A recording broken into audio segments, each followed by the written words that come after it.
So what do you think what he means there when he's talking about the milk and the food there? I think he's saying that to be mature in faith, we need to know the difference between good and evil. Like, that's what's needed in order for us to be able to teach others. Because if you're trying to teach people, you don't even know, like, what's what. You can't teach them. Mm-hmm. I think for the milk and food, I think he referenced that the milk was the basic elements of their faith, and the food would be the more complicated stuff. I think he just talked about the word of God and just the philosophies of Christianity. And think about this. When you're a baby, what is your source of energy? Your mom's milk. That's it. Right. When you're older, that's when you have solid food. Mm-hmm. That's when you start to build all of these other aspects of it. Yeah.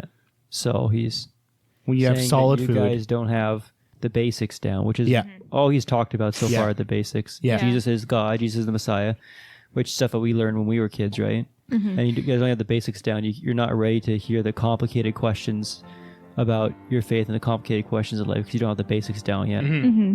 And I think it's important for people to ask themselves if they are mature in the faith or if they're still just drinking mama's milk, you know? It's like, are you still just a baby? You need to really consider that. Yeah.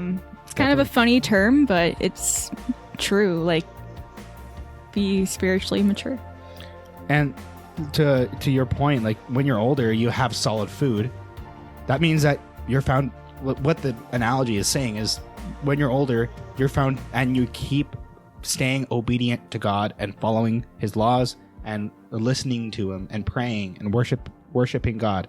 Your foundation is now strong, which allows you to discern between right and wrong. Yeah. Since God's laws are now ingrained in you, because it's every aspect of what you're doing. Yeah.